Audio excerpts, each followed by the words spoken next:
if you wanted to not spook the populace of a food shortage, you would have to tell them that, make another excuse for not being able to go to restaurants and consume, because about 20% of the entire food waste in America was from restaurants. Mm-hmm. So if No, you I could totally save believe 20% on the food by just closing all the restaurants, but you wouldn't want to tell the people because that would scare them. So you need a different excuse. And then suddenly the same year we need to start saving food. Magic, Paul, magic, COVID.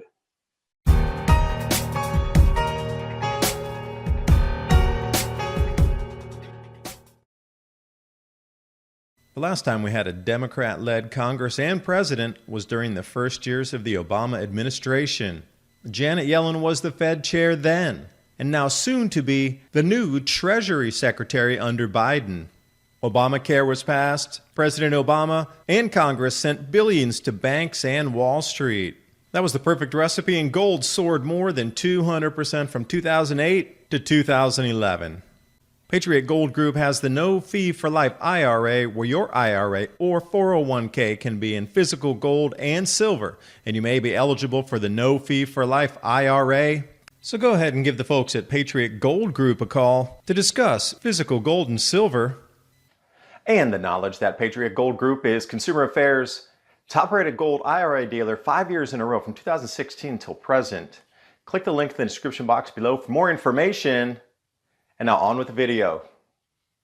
And then I came to find out that, there are cycles in the sun that dictate how much food we can grow on the planet. And then doing the analysis out and the forecasting out based on prior cycles, the last 6 of these going back 2,500 years, that we were coming at this point right now between 2020 and 2030 for another one of these grand solar minimum food reductions, and how it had changed governments, economy, and society. And then I started to look at it and say, well, people live through it, but you need to grow your own food. You can't rely on centralized systems. You need to come off and think about a different way for the economy, bartering, trading, and mentally mind framing it out too, so you can exist during these changes. There's going to be so much change. I mean, look how much change we've seen only this last year. It's going to get really intense moving into 2024, because this first phase of it is going to be right at 2024 when this extramagnetic field forms out in the outer solar system. So between now and then, what you're going to watch is government try to get more control over the food supply. And the only way they can do that is 2 ways: control the citizens more and introduce rationing, so you reduce your intake, so then they have more for their outtake for preparedness of government. So you already can see the playbook where it's going. So next 3 years, if we've seen this much change in 2020, and now with the whole new administration coming in, that it's a blistering change in 2 weeks. So imagine what we have for another whole 12 months rolling forward with these kind of changes. And if you can anticipate them, you can get yourself mentally ready, and that's going to be the big thing. But then also having your own land and a group of community of people around you to be able to help share in the tasks and the security and, prepping out things. And, if I have 2 tons of something as food, how am I going to store that? Storing a ton of food is a very difficult thing, especially if it's fresh. So how do you take it from a fresh product? Generally, we go and we buy a can out of the supermarket. It's done for you. But what are you going to do now? You have a ton of XYZ produce. Now save it in something and eat throughout the year in a possible container that I could trade off to somebody else. Don't think about money, think about tradability. Mm-hmm. That's where my mind is and where I've been going for since I started the channel. I'm really starting about the sustainability now. Yeah, the changes are here and we could talk about them, but it's just, now it's the point of getting ready and moving your to action. So everything I've been saying is now moved into action, because the talk phase is over. Now you come into the action phase or you don't survive. I think what's happening now is just the ultra wealthy, the uber wealth, views themselves as like these aristocrats, where now they are going to create their serfdom, buy property, and have whoever's on that property, or whatever technology you use or whatever, you're renting it you're renting it. So it's a continual annuity to them. So to me, this is the big wealth transfer. They're telling us you don't own anything, while they are gobbling it all up. And then they're developing that serfdom. let me add another point in. A lot of people, this is from Janet Yellen. They want to start taxing you capital gains tax on unrealized gains. So what that means for everybody out there is, in today's financial laws, if I sell my house, at that point, I'm taxed on capital gains. What Janet Yellen is proposing is, as you're holding your asset, that you're taxed on the capital gains before you sell it on a yearly tax of just owning it. So what you're telling me here, it dovetails in, that's going to be a way that they can get people to either give up their property because they don't want to pay the capital gains every year while they're holding it, waiting it to accrue in value. So what you just said about the, the new elitists coming in, buy the land, they're going to steal it and use mandate from government. You held an asset for 3 or 4 years, most of the gain is going to go into taxes. Well, that's exactly what they would want. So you don't want to hold that, and you want to relinquish it. And then once it's relinquished, it'll go on the market at a discount. And then the Fed and Treasury money through the corporations will be there to swoop it up at the discount. Right. So what's going to happen is, at least in the stock market, if they apply this to the stock market, not just hard assets like land, homes, it's going to promote day traders. There's going to be extra volatility in the market, and there's no reason to hold at the end of the day. You're just going to buy in and do your trades in the day and get out, and that, because there's no reason to hold. There's no incentive to hold. Well, what about the older generation who mostly has, like, they could have CDs, annuities, bonds, some of this older type of investment thing?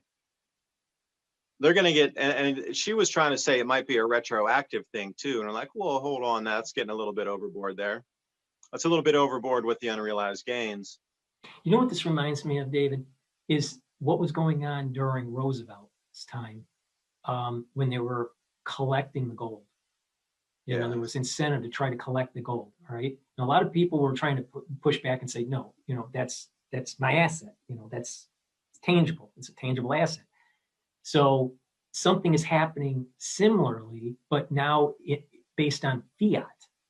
It's not based on gold. We have a fiat system now. So what do? What is the hard tangible assets? Well, it's like the land behind you. It's the home you're in. It's, so they're trying to suck from the population their hard assets. And this is one of those mechanisms. It's very similar. And it was the reason why Roosevelt did what he did with the gold, was because the central bank was in trouble. So the banking system is in trouble, and they need to suck the money from us, the assets from us, to be able to feed their over invested derivatives market. There's no intermediary to tax. There's nobody to watch what moves. And that's the thing. They can't get their finger on it for a piece of money out of it. So a lot of these things that are moving forward with USDC and all these DeFi and whatnot, as long as the government can get their tax, they're going to let it go. But the minute they can't tax it or get in the middle of it and control the flow, see, that's another thing. They can't control the flow of it, and it's uncontrollable for them. So they want complete and total domination over the monetary system and everything monetary moving across the planet. Crypto doesn't put them in the middle in any way, shape, or form, or control or tax. And they're like, well, we can't have that. We're not in anywhere. We're not even on the periphery of it, except on the outside looking in. So there's huge shortages going on across the planet being masked by the USDA. And China's right in that. They're having serious food calamity right now. Like, the China government's always like that. They got to be the best at everything. They're infallible. They do it's just like this again and again on every single aspect, from the economy. Like, they can't fake food, though, and this is the reason that they're having some one plate, what do they call it? Yeah, one plate programs where you only get one plate of food. You got to order one plate of food less than the number of people in the restaurant. So if you and I, Paul, went out to a restaurant, that's crazy. We could only order one plate of food for you and I, and that's it. But generally people go out in groups of 10 or something, and they'll get 12, 15, 18 plates of food, and they're like, no, you can only, if there's 10 of you can only get 9 plates of food now. So there's serious food shortages going on in China, and you've seen how much they're buying outside across the world right now. Argentina suspended its wheat exports this week. Just 3 weeks ago, they suspended their corn exports, and it's the world's third largest corn exporter. So they're cutting off their corn exports, saying they needed it for internal animal husbandry.